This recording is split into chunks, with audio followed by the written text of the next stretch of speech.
thank you for joining the Northern Miner. We're recording at the AME's annual Roundup event in Vancouver. Royalty and streaming companies have been making their mark over the past 12 months, even outperforming the JDX and the gold price.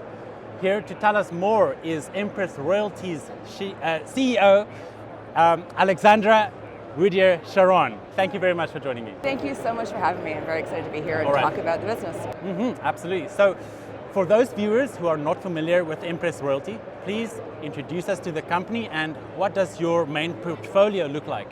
Okay, so Empress Royalty, we offer investors a strategic approach to investing in gold and silver. We are a royalty and streaming creation company. And essentially what that means is we directly invest into either assets about to get into production or already in production, helping them expand. And as a result of that, we get direct gold or silver back. So essentially we have a portfolio of assets. Right now we have 4 key assets that are generating revenue. We're in Africa and South America, so we're in Peru, Mexico, Mozambique, and South Africa. And combined, those 4 investments have just generated, for the first 9 months this year, $5.4 million US in revenue. Okay, so the company is flowing cash at the moment. That's an important differentiator. It absolutely is. We're cash flow positive now. Okay, so what kind of gap in the market did you see to fill? So several years ago, we were looking at the financing model for companies, and there's debt, there's equity, there's JVs, and then there's a streaming royalty financing solution. And essentially what we were seeing was the streaming companies that directly invest, like Wheaton Precious Metals, were doing bigger and bigger investment sizes of $100 million plus, and no one was providing that smaller side of the financing, or to the junior companies, smaller financing. So we are mandated up to $25 million. We typically invest $5 to $10 million into these mines. Again, we're investing in ones that are either near-term production or in production, generating straight revenue into Empress. How much competition is there in that smaller size deal brackets? Yeah, when you look at the royalty and streaming space, there's probably about 30 public companies, and there's different, big, huge market caps all the way down to the juniors. People have different investment theses. There are ones who are excellent prospect generators, and they're looking for early stage exploration, but there's no guarantee they'll turn into a mine, and there's a very long lead time to revenue if there is. Then there's another group that are buying existing third-party royalties. So they're essentially trading paper, but again, there's no direct relationship with the mining company. We're on the creation by directly investing into them. We're able to target our investment dollars into ones that will be cash flow positive or cash flowing and bring that revenue into Empress. And by doing that, we're really leveraging off our network and our experience. When we set this company up 4 years ago, we had that investment thesis, and we've been layering in the investments, and now the evidence is with our financials.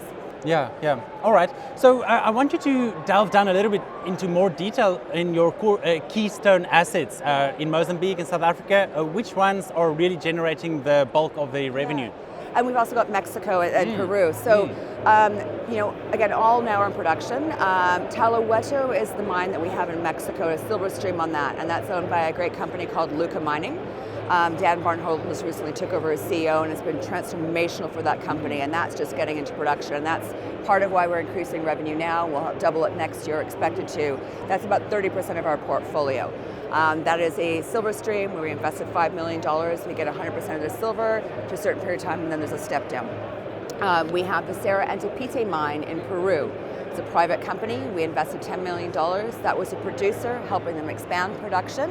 Of our $10 million investment, we've already got just over $4.5 million as of September 30th back from that investment, and that will continue to grow as they're further expanding their production.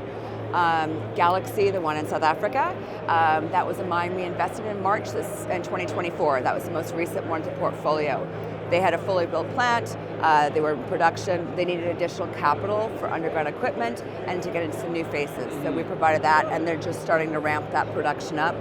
And then the one in Mozambique, that was a development asset. We gave them $3 million to expand to get into production. That's now been in production for about 2.5 years. We've already received $3.4 million US from that investment, and that will continue on as well. Both with Manica and with Galaxy, the 2 African ones. We're going to site next week to visit them. We visit them on an annual basis. We're very hands-on with our investments, and that's because we have that direct relationship with them. We have monthly reporting. We're not waiting for the Q3 financials to come out.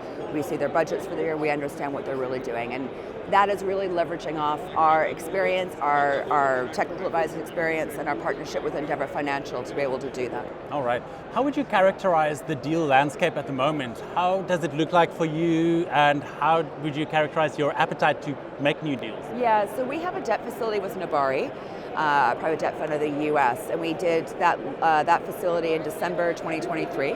And essentially it is an accordion loan, so we draw it out we need. We use 3.5 to pay existing debt. We drew down 5 for the new investment we brought in, and we've got $20 million US available to us to put into new opportunities.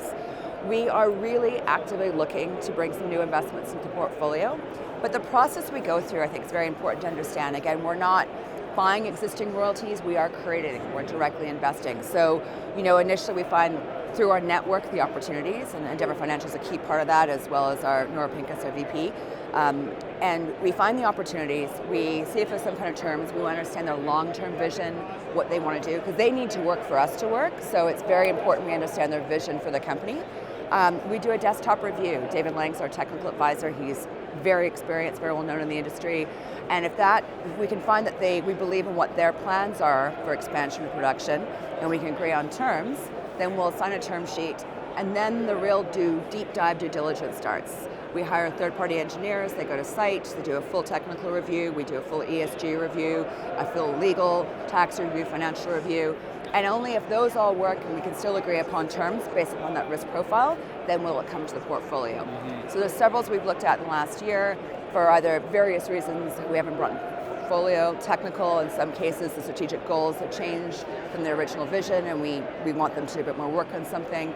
But we're very hopeful that a lot of the hard work and the disciplined approach to investing we've been taking will pay off this year, and we'll be able to bring in some new investments. Okay, and what can you tell me about your share structure and major backers? Yeah, so we've got 118 million shares outstanding. Currently our market cap is about $28 to $30 million US. The net asset value of the portfolio is about $68 million, and that's using $2,500 gold and $30 silver.